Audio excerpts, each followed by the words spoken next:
Hello dear friends, तो मैं हूं आरती संस्कृति पीसीएस यूट्यूब चैनल पे आप सभी का स्वागत है। मैं हाजिर हूं एक नए विषय को लेकर के।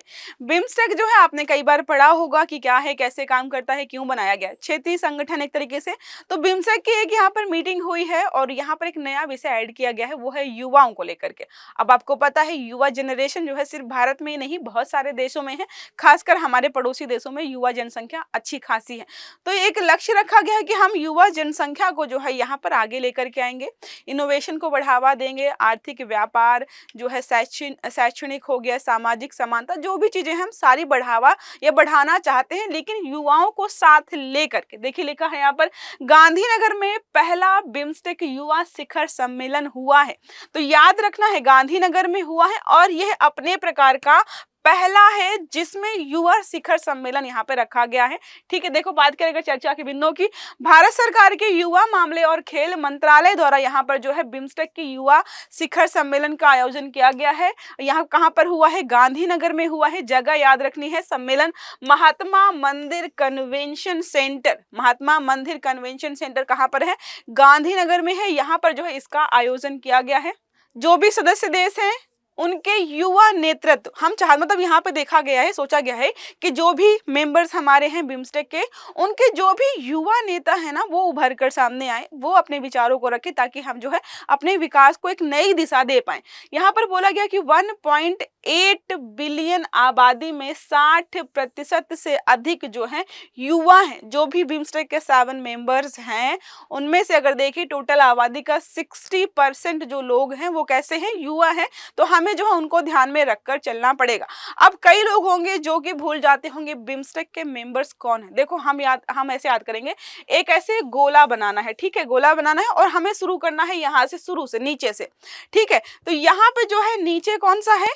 श्रीलंका। ठीक है, इसके बाद हम यहाँ जाएंगे, ये हमारा आएगा इंडिया। ठीक है, फिर यहाँ से ऊपर आप जब जाएंगे तो यहाँ पर आएगा नेपाल। फिर यहाँ से जैसे नीचे आएंगे थोड़ा सा भूटान, फिर यहाँ से ऐसे आएंगे घूमकर तो यहाँ पे बांग्लादेश हो गया। फिर यहाँ पर थोड़ा सा आएंगे, यहाँ पर हो जाएगा हमारा म्यांमार, और जो है फाइनल यहाँ पे क्या देखने को मिलेगा आपको? थाईलैंड।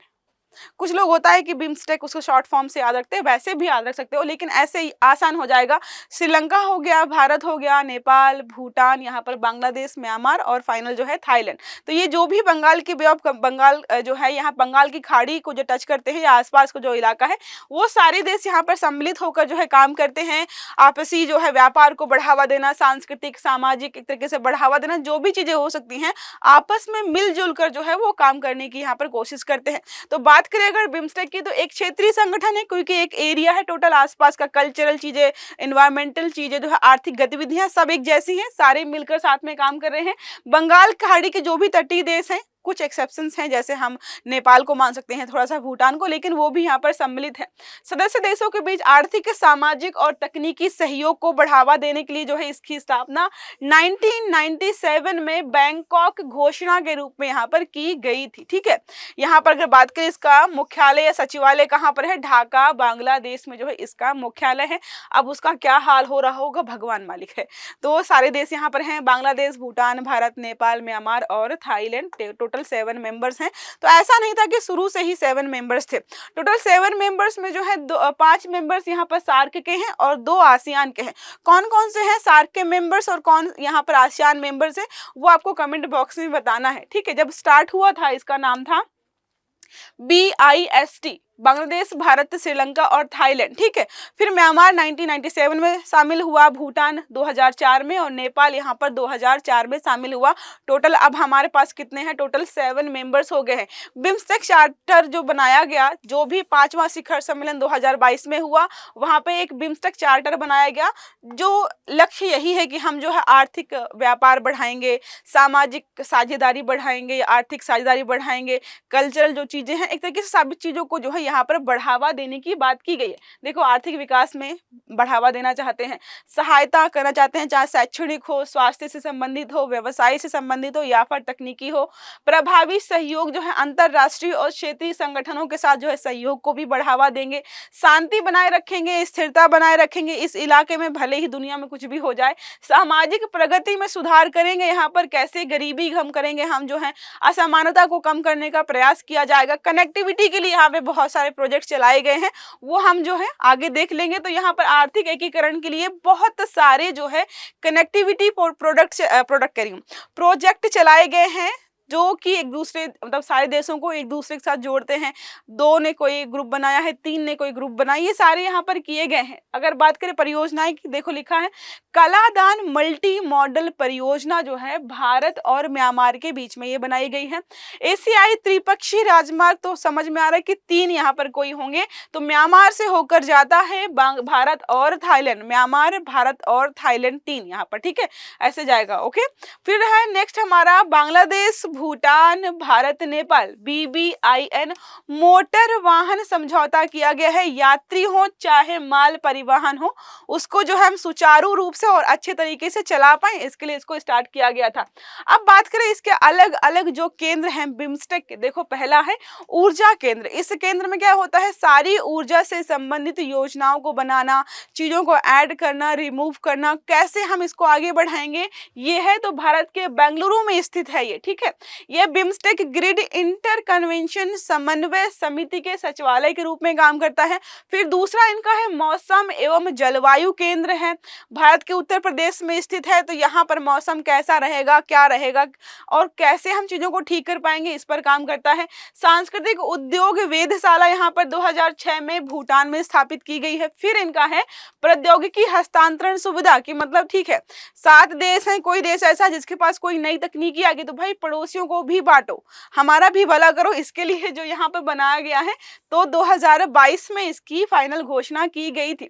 अब बात करें भारत की, तो देखो जो भी देश है यहाँ पर मोस्ट इंपोर्टेंट जो पड़ोसी देश सातों में है वो है भारत। तो भारत की जिम्मेदारी जो है ज्यादा हो जाती है इनके लिए। देखो यहाँ पर पहला हमारा है नेबरहुड फर्स्ट, कुछ भी होगा हम पड़ोसी का ध्यान पहले रखेंगे। तो अपने पड़ोसी देशों के साथ मजबूत संबंध बनाना और उनको प्रायोरिटी देना। एक्ट ईस्ट पॉलिसी, हम चाहते हैं कि भाई हमारा जो भी ईस्ट मतलब ईस्ट में है, दक्षिण पूर्व एशिया के जो भी देश हैं उनसे हमारी कनेक्टिविटी अच्छी हो। पूर्वोत्तर भारत का विकास, तो पूर्वोत्तर भारत का विकास हम करेंगे, वो कैसे होगा, बांग्लादेश के माध्यम से। तो इसके माध्यम से जो है हम अपने देशों का जो अपने राज्यों का जो है विकास करेंगे, ताकि कनेक्टिविटी हमारी पूर्वोत्तर के राज्यों से बनी रहे। अब बात करें इसकी कमियों की, देखो कोई भी संगठन बना लो, कोई भी काम कर लो, कोई मतलब कुछ भी ले आओ, सब में कुछ ना कुछ कमियां होती हैं। तो पहली कमी यहाँ पे कि पैसे की कमी है, कोर्स जो है उसको आगे ही नहीं बढ़ा रहे, उतना ही फंडिंग बार बार समय के साथ इसको बढ़ाना चाहिए। जो है FTA जो है इस पर जो है बातचीत यहाँ पर पूरी नहीं हुई है। साथ में बात करें ग्रिड कनेक्टिविटी और ऊर्जा परियोजनाएं अभी यहाँ पर शुरू ही नहीं हुई है।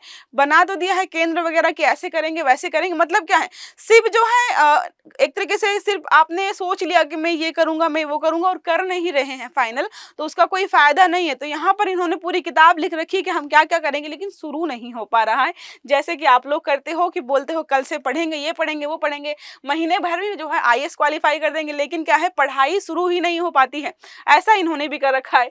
कनेक्टिविटी योजना तैयार होने के बावजूद जो है कार्य मतलब लग रहा है आलसी हैं सारे यहाँ पर, कि खूब जो है नियम कानून बना रहे हैं, खूब काम कर रहे हैं, तो लेकिन हो कुछ नहीं रहा है। मैंने कहीं पढ़ा था, अगर आपके पास कोई ऐसा काम है जो बहुत टफ है, आपने जो है बहुत करने का प्रयास किया लेकिन आपसे हो नहीं रहा है, तो आप किसी आलसी व्यक्ति को दे दीजिए। आलसी व्यक्ति क्या करता है, वो सोचता है कि भाई ये काम दिया गया कैसे कम से कम समय में जल्दी से फटाक से हो जाएगा, तो वो जो उसको जल्दी कर देगा और कम टाइम में कर देगा। तो इनको भी थोड़ा सा कुछ ऐसा करना चाहिए कि जल्दी से जल्दी सारी योजनाओं को जो है लागू करें। छठे शिखर सम्मेलन का स्थगित होना बिम्स्टेक एकीकरण को भी धीमा कर रहा है। तो यहाँ पर क्या किया इन्होंने, मतलब समिट्स की और जो है पहले घोषणा की कि चलो हम इस दिन मिलेंगे, फिर प्लान कैंसिल कर दिया। इस ट्रिप का आप लोग बनाते हो तो क्या है, इससे पता चल रहा है कि ये संगठन ठीक से काम नहीं कर रहा है। भविष्य की राह क्या है यहाँ पर, तो अपनी विविधता के लिए जो है इनको जाना जाता है। अलग अलग सारे देश है, सबका कल्चर भी अलग है, कुछ हद तक सेम है, लेकिन फिर भी जो है इनको थोड़ा सा और मजबूत और गतिशील करने की आवश्यकता है, जो भी इन्होंने संगठन बनाया है। 2024 में थाईलैंड की अध्यक्षता में छठे बिम्स्टेक को जो है स्थगित कर दिया गया। इसको भी फिर से किया जाना चाहिए, या जो भी कमियां हैं उनको ठीक करने की आवश्यकता है।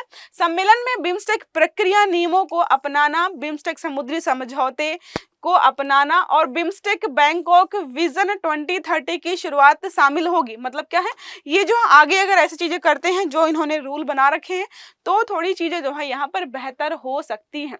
अब बात करें बहुपक्षीय चर्चा और राजनीतिक सहयोग की।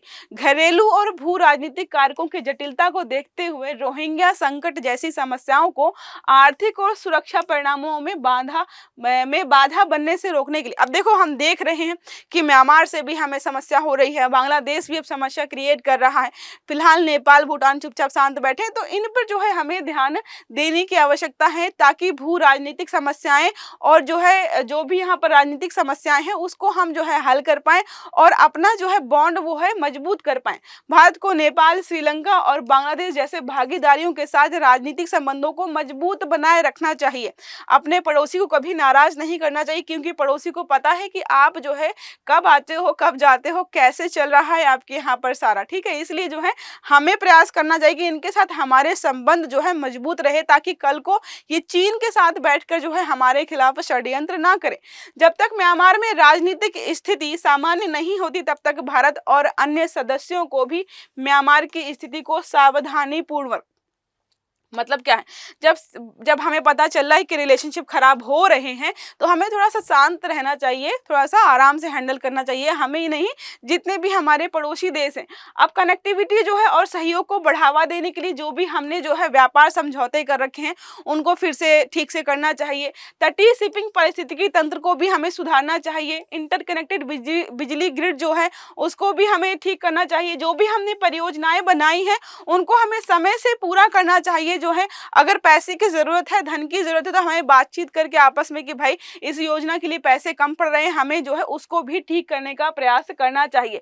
अब बात करें कि हमारी मतलब भारत की भूमिका और रणनीति क्या है हमारी इस पर, तो हमें पता है कि सारे हमारे पड़ोसी देश हैं, बहुत हद तक जो है हम भी निर्भर करते हैं और हमारे ऊपर भी निर्भर करते हैं, तो हमें जो है इनको बहुत ध्यान से हैंडल करना होगा। देखो छोटे सदस्यों की चिंताओं को दूर करने का जो नेतृत्व है वो भारत पर ही है, भारत को ही सारी चीजों को देखना पड़ेगा। शिखर सम्मेलन में भारत ने सचिवालय को अतिरिक्त धन देने और विजन डॉक्यूमेंट तैयार करने के लिए प्रतिष्ठित व्यक्ति समूह की स्थापना का समर्थन किया है, तो हम ऐसे प्रयास कर भी रहे हैं। अन्य देशों को भी इस प्रकार की ईमानदार और ठोस कार्यवाही करने की आवश्यकता है। तो देखो भारत तो कर ही रहा है, लेकिन भारत ने यह भी बोला है कि अगर हम कोई प्रयास कर रहे हैं धन आवंटित करने, कोई नया नियम बनाए, तो बाकी जो मेंबर्स हैं उनको भी इस दिशा में काम करना चाहिए। अगर बात करें जो है भविष्य के फोकस क्षेत्र, मतलब किन क्षेत्रों में जो है इन देशों को काम करने की आवश्यकता है, तो ब्लू इकोनॉमी, क्योंकि सारे जो है समुद्री सीमा से संलग्न है, नेपाल और भूटान को छोड़कर डिजिटल अर्थव्यवस्था का जमाना है, इन देशों को भी फोकस करना चाहिए। स्टार्टअप्स और इनोवेशन को बढ़ावा देना चाहिए। जो एमएसएमईज हैं उन पर भी यहाँ पर ध्यान देना चाहिए, क्योंकि काफी हद तक जो है किसी देश का आर्थिक विकास आज के समय में इन्हीं क्षेत्रों में निर्भर करता है कि वहाँ पे स्टार्टअप्स कैसे हैं, एमएसएमई कैसे हैं, डिजिटल इकोनॉमी कैसी, इन सब पर जो है इन सारे देशों को काम करना चाहिए, ना कि लड़ाई झगड़ा करके जो है आधे देश तो ऐसे ही बैठे। तो ये छोटा सा आर्टिकल रहा है कि इन्होंने एक नया स्टार्ट किया है, युवाओं को शामिल किया है। तो यहाँ पर 1.6 बिलियन की आबादी का 60% जो है वो युवा है, तो जाहिर सी बात है युवा पार्टिसिपेट करेंगे तो कल को चीजें जो है और बेहतर हो सकती हैं। ये रहा छोटा सा आर्टिकल, आई होप आपको पसंद आया होगा। तो क्लास अच्छी लगी तो लाइक करिएगा, चैनल को सब्सक्राइब करना मत भूलिएगा, बेल आइकन दबाइएगा ताकि जितने भी हमारे आर्टिकल्स हैं वो आपको समय पर मिलते रहे। अच्छे से पढ़िएगा। Have a good day. Thank you.